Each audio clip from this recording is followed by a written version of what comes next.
አቶ ጌታቸው ረዳ ከትግራይ ተገፍቼ ወጥቼ ከስደት ላዳኑኝ ጠቅላይ ሚኒስትር አብይ አህመድ ምስጋና ይድረሳቸው ብለዋል። ጌታቸው አዲስ በተሰራጨ ቃለ ምልልሳቸው ወቅታዊና የሰሜኑ ጦርነት የተመለከቱ አነጋጋሪ ጉዳዮችን አንስተዋል። ጌታቸው የፖለቲካ ክፋትን ከስብሃት ነጋ ነው የተማርኩት ሲሉም ተደምጠዋል። ጠቅላይ ሚኒስትር አብይ አህመድ ባለሀብቶች ታጣቂዎችን በገንዘብ መደገፍ ማቆም አለባችሁ ሲሉ ተናግረዋል። ጠቅላይ ሚኒስትሩ ከአራሹ ይልቅ ተኳሹን የሚያወድስ የአመለካከት ችግር ይታያል ብለዋል። ጠቅላይ ሚኒስትር አብይ አህመድ በጫካ ያሉ ታጣቂዎችን እየቀለበ 60 በመቶ የኢትዮጵያን ሰላም የሚያናጋው የኢትዮጵያ ሀብታም ነው ሲሉ ወቅሰዋል። ግብጽ ዘላ ገብታለች። የቀይ ባህርና የአባይ ጉዳይ ሲታመስ ከዳር ቆሚያ ላይም በማለት የተወሰደ እርምጃ ነው። የአትሌት ገለቴ ቡርቃ ጉዳይ ከሰሞኑ ትኩረት ያገኘና የህዝብ መነጋገሪያ ሆኗል። አትሌቷ ደረሰብኝ ያለችው በደል ብዙዎችን ያሳዘንና የፍትህ ጥያቄ የፈጠረ ሆኗል። አትሌቷ ዘርፎኛል በሚል በሚዲያ የከሰሰችውና ብዙዎችን ያስቆጣው የአትሌቷ ባለቤት ታደለ ገብረመድህን በትላንትናው ዕለት በቁጥጥር ስር መዋሉ ተሰምቷል። በአሜሪካ ሎስ አንጀለስ የስደተኛ ሰራተኞች አፈሳን ተከትሎ የተቀሰቀሰው ተቃውሞ 5ኛ ቀኑን ደፍኗል። በከተማው ላለፉት ቀናት የጸጥታ ኃይሎች ከተቃዋሚዎች ጋር ሲጋጩ ተስተውለዋል። ፕሬዚዳንት ትራምፕ ወደ ከተማው 4000 የሚሆኑ ወታደሮችን ያሰማሩ ሲሆን 700 የባህር ኃይል ወታደሮችን ጨምረዋል። ከትላንት ማክሰኞ ጀምሮ በሎስ አንጀለስ ከተማ የሰዓት እላፊውም ተጥሏል። ዓለም በአግራሞት እየተከታተለው ባለው በዚህ ክስተት መረጃ አክለናል። እስከ ፍጻሜው አብራችሁን ቆዩ። የምንለቃቸው ዕለታዊ ትኩስ ዜናዎች እንዲደርሷችሁ ላይክ፣ ሼር፣ ሰብስክራይብ ማድረግ እንዳትረሱ።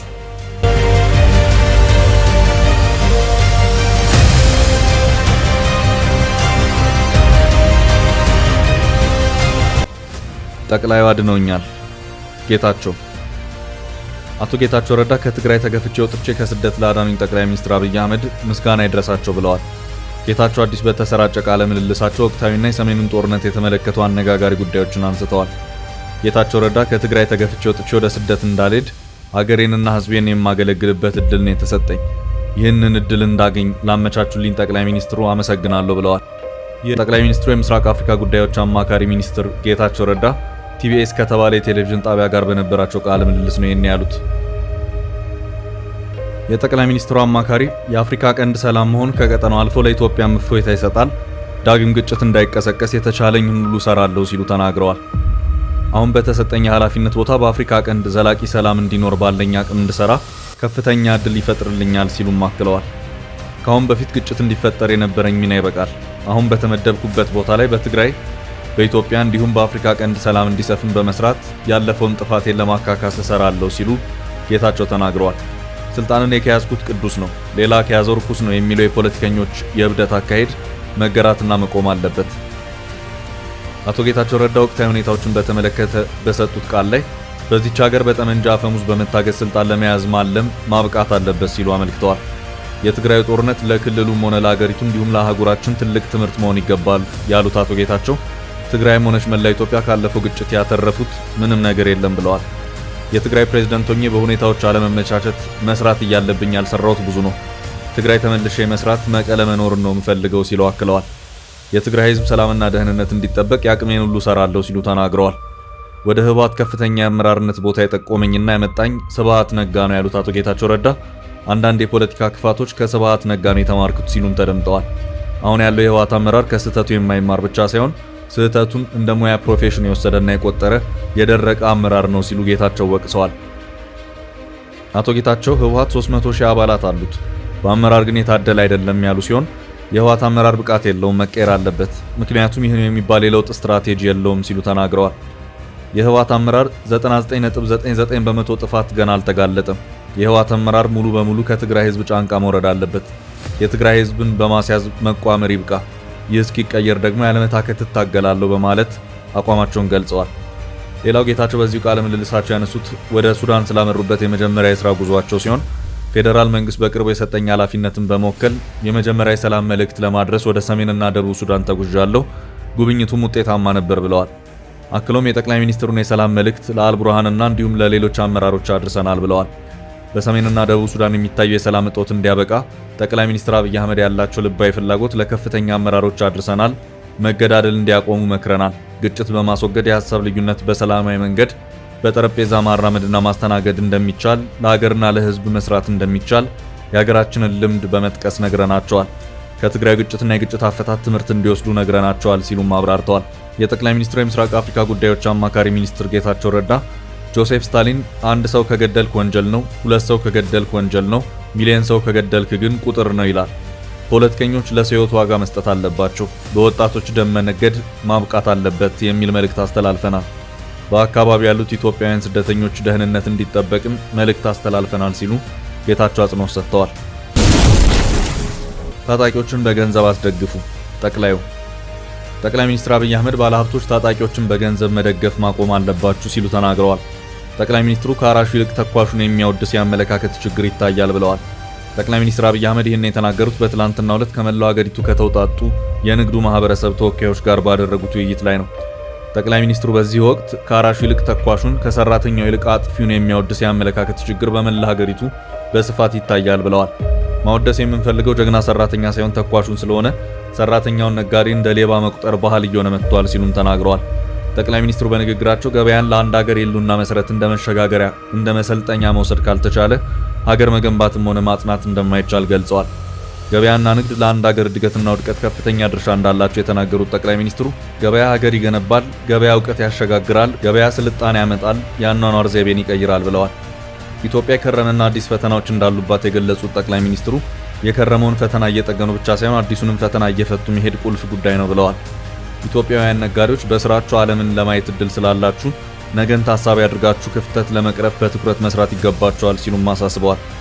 ጠቅላይ ሚኒስትር አብይ አህመድ በዚሁ መድረክ ባለሀብቶች ታጣቂዎችን በገንዘብ መደገፍ ማቆም አለባቸው ሲሉ ተናግረዋል። በኢትዮጵያ ሰላም የሚፈልጉ ባለሀብቶች በጫካ የሚገኙ ታጣቂዎችን በገንዘብ መደገፍ እንዲያቆሙ ጠቅላይ ሚኒስትር አብይ አህመድ አሳስበዋል። ጠቅላይ ሚኒስትሩ ከመላው ሀገሪቱ ከተውጣጡ የንግዱ ማህበረሰብ ተወካዮች ጋር ባደረጉት ውይይት መንግስት ለሰላም ንግግር ዝግጁ መሆኑን በድጋሚ ተናግረዋል። በጫካ ያሉ ታጣቂዎችን እየቀለበ 60 በመቶ የኢትዮጵያን ሰላም የሚያናጋው የኢትዮጵያ ሀብታም ነው በማለት ገልጸው ታጣቂዎችን በገንዘብ እየደገፉ መንግስት ሰላም እንዲያመጣ መጠየቅ ትክክለኛ አካሄድ እንዳልሆነ አንስተዋል። ባለሀብቶች እውነተኛ ሰላም ፈላጊ ከሆኑ በጫካ ያሉ ኃይሎችን መደገፍ አቁመው ወደ ሰላም እንዲመጡ መምከር እንደሚጠበቅባቸው ጠቅላይ ሚኒስትሩ ተናግረዋል። ሰላም የሚፈልግ ካለ በእኛ በኩል ዝግጁ ነን ያሉት ጠቅላይ ሚኒስትሩ መንግስት በሰላም የሚመጡ አካላትን ተቀብሎ ለማወያየት ዝግጁ መሆኑን ተናግረዋል። ከዚህም ባሻገር ህግ ማስከበር የመንግስት ስራ በመሆኑ መቀጣት ያለበትን አካል መቅጣት እንደሚገባ ገልጸው ሰላም በጣም አስፈላጊ በመሆኑ ተባብረን መስራት አለብን ብለዋል። ጠቅላይ ሚኒስትር አብይ ሰላምን በተመለከተ የሚቀርቡ ጥያቄዎች ትክክለኛ መሆናቸውን ገልጸው ነገር ግን ሰላም እንዲሰፍን የሚጠይቁ አካላት ራሳቸውን በማግለል የመንግስት ብቻ ጉዳይ ማድረግ ልምምዶች ተገቢ አለመሆናቸውን አስረድተዋል። በሌላ በኩል መንግስት ኮንትሮባንድን እና ህገወጥ የመሳሪያ ዝውውርን ለመቆጣጠር ባዘጋጃቸው የፍተሻ ኬላዎች የኮቴ እያሉ ገንዘብ የሚጠይቁ አካላት እንዳሉ በውይይቱ ላይ ተነስቷል። ጠቅላይ ሚኒስትሩ በዚህ ጉዳይ ላይ በሰጡት ምላሽ እነዚህ የፍተሻ ኬላዎች የማይኖሩ ከሆነ ህገወጥ የጦር መሳሪያዎች እየገባ የሰዎችን ህይወት እንደሚቀጥፍ ተናግረዋል። ነገር ግን ገንዘብ ሳይጠየቅ ፍተሻ የሚደረግበትን መንገድ ለማመቻቸት መንግስት ከንግዱ ማህበረሰብ ጋር በትብብር ይሰራል ብለዋል። ግብጽ ዘላ ገባች። የግብጽ መንግስት በድንገት ዘሎ ገብቷል። ጉዳዩ ከአባይና ቀይ ባህር ጋር የተያያዘ መሆኑን አልአረቢያ አልጀዲድ ጋዜጣ ባሰራጨው ዘገባ አመልክቷል። ከኤርትራ ጋር አዲስ ግንኙነትን በመጀመር በሶማሊያ ጉዳይ የሚያገባኛል በማለት ጦር እስከ መላክ የደረሰችው ግብጽ ይህንን እርምጃ የወሰደችው ከሱዳን ጋር በተያያዘ መሆኑን ይኸው ዘገባ አክሏል።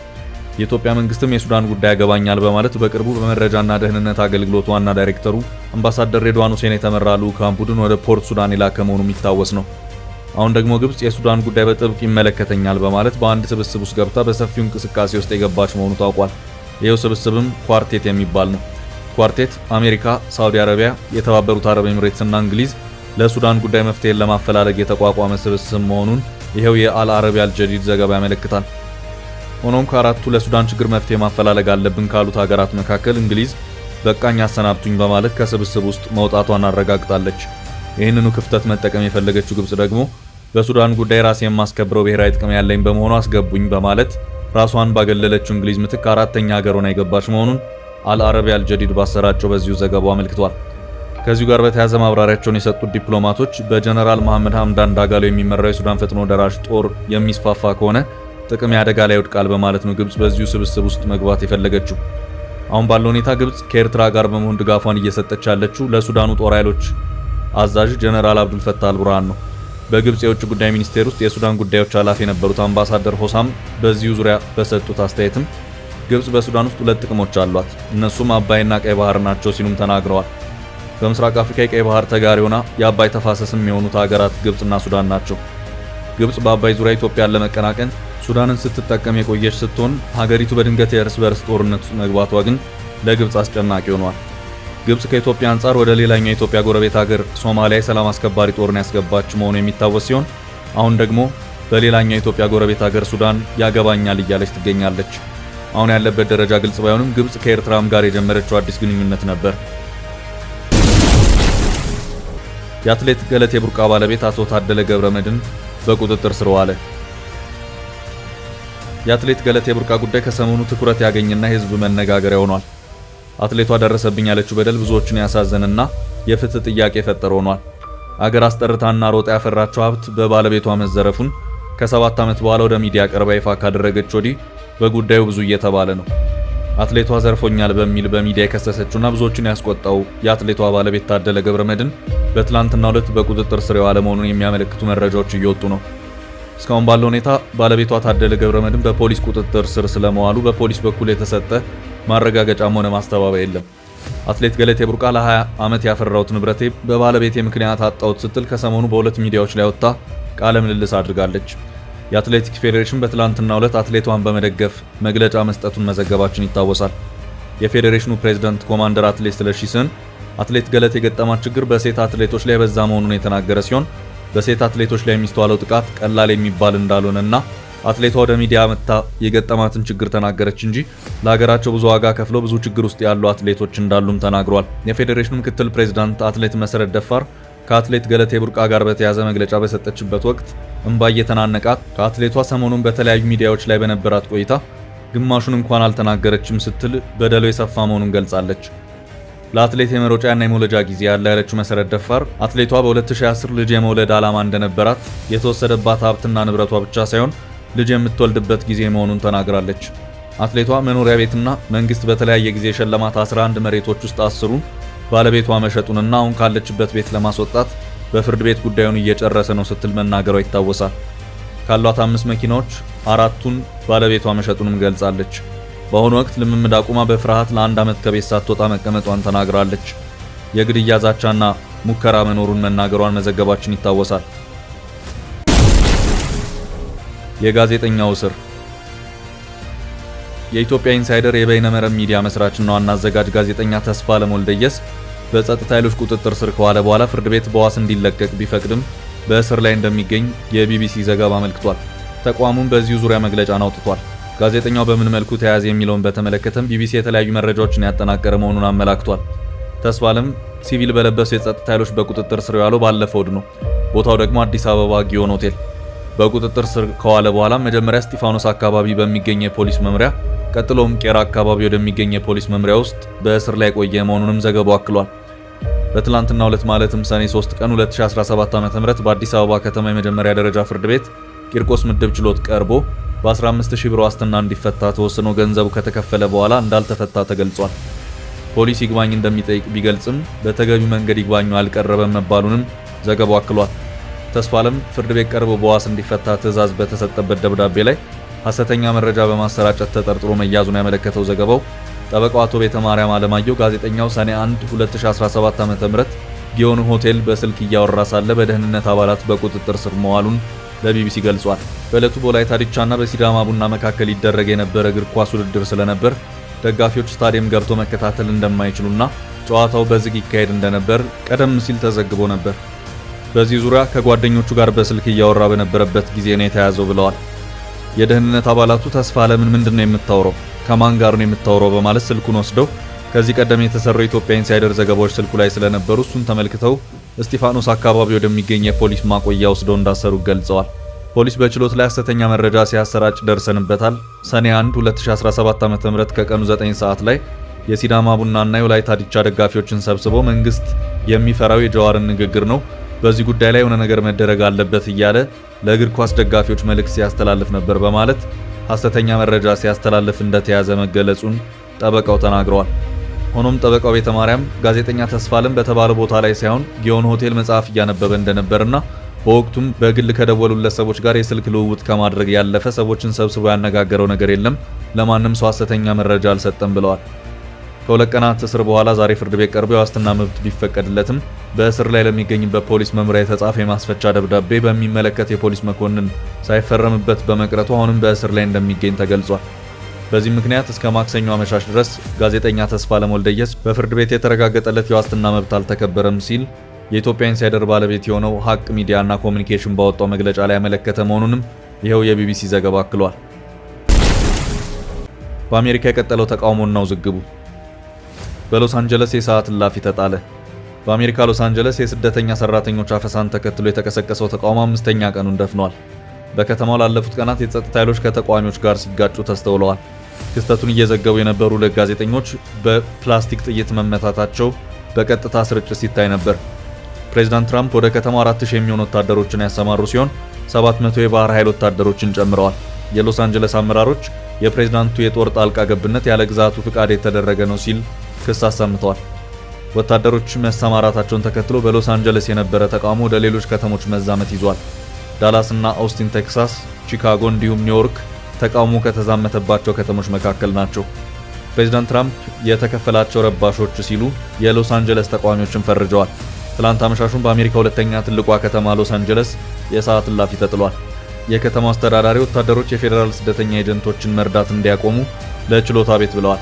በአሜሪካ ሕግ የአሜሪካ ጦር በሀገር ውስጥ የፖሊስ ስራን እንደማይሰራ ሕግ ይደነግጋል። ያለ ከተማው ፍቃድ ተሰማርተዋል የተባሉት ወታደሮች ታዲያ የፌዴራል ተቋማትን ጦሩ የመከላከል መብትን አንስተው የፌዴራል ሁለት ህንፃዎችን በከተማው እየጠበቁ ነው ተብሏል። የከተማ አስተዳደሩ ጋቪን ኒውሰም የትራምፕ አስተዳደር ወታደር ማሰማራት ነገሮችን ያጋግላል እንጂ ችግር አይፈታም ሲሉ ፕሬዝዳንቱን ወቅሰዋል። ትራምፕ ግጭት እንዲቀጣጠል ይፈልጋል ሲሉ ቀውስ እያባባሱ ስለመሆናቸው ከሰዋል። ትራምፕ ግን ብሔራዊ ጋርዱ ስደተኞችን ከሀገር ለማስወጣት እንዲያግዙ ትዕዛዝ ሰጥተዋል። የስደተኞች ኤጀንሲ ባለሙያዎች ላይ ጥቃት ከተሰነዘረም ብሔራዊ ጋርዱ አጥቂዎችን በጊዜው አስሮ ማቆየት እንደሚችል በዚህ መታዘዙም ተሰምቷል።